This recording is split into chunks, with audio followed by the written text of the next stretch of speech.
Il était une fois un roi qui avait un fidèle serviteur. Et ce serviteur n'arrêtait pas de lui dire au roi « Dieu est bon et il ne fait pas d'erreur ». Le roi, il écoutait ça que d'une oreille. Mais voilà qu'un jour, ils sont partis à la chasse. Et ils ont dû tuer un lion. Mais juste avant qu'ils puissent tuer le lion a sauté sur le roi et lui a arraché un doigt. Pendant que le serviteur soignait son roi, il lui a dit « Dieu est bon et il ne fait pas d'erreur ».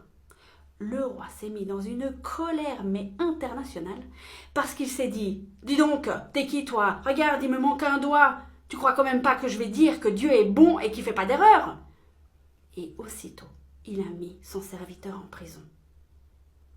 Mais dans sa prison, le serviteur continuait à dire « Dieu est bon et il ne fait pas d'erreur ». Un jour, le roi est reparti à la chasse.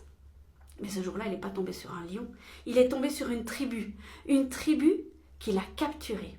Et dans cette tribu, ils avaient une particularité, ils faisaient des sacrifices humains.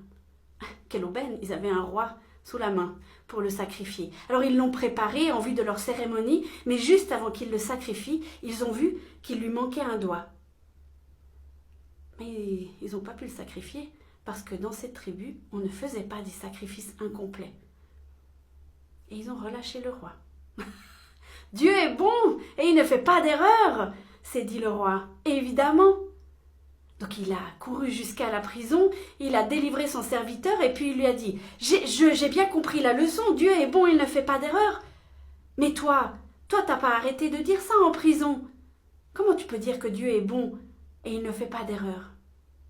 Le serviteur a souri, il a regardé son roi et il a dit « Si j'avais pas été en prison, c'est avec toi que je serais allé et c'est moi qu'ils auraient sacrifié. » Cher ami, je te l'accorde, c'est assez facile de dire que Dieu est beau quand tout va bien.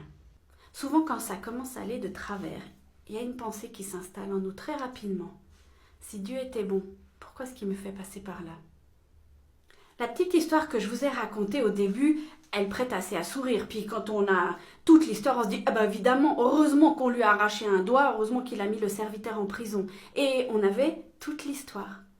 Eh bien, quand on a des difficultés, quand on a des épreuves, quand on a vraiment des choses par lesquelles on doit passer qui peuvent être affreuses, on n'a pas toute l'histoire. On ne sait pas ce qui va arriver. Et surtout, on ne sait pas pourquoi. Alors, peut-être qu'on n'aura jamais d'explication. Peut-être qu'on aura une explication, mais des années après.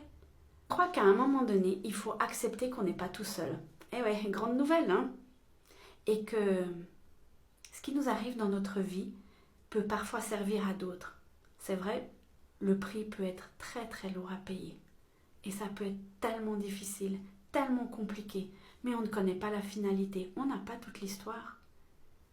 Je crois aussi que la bonté de Dieu, il faut la travailler, il faut l'intégrer, il faut la digérer, il faut la chercher et il faut vraiment s'imprégner de cette bonté, mais le faire quand ça va bien.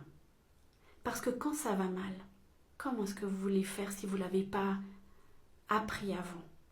Cher ami, je t'encourage cette semaine à prier pour que Dieu puisse te montrer sa bonté, même si tu es dans les pires moments de ta vie, parce que Dieu est bon et il ne fait pas d'erreur.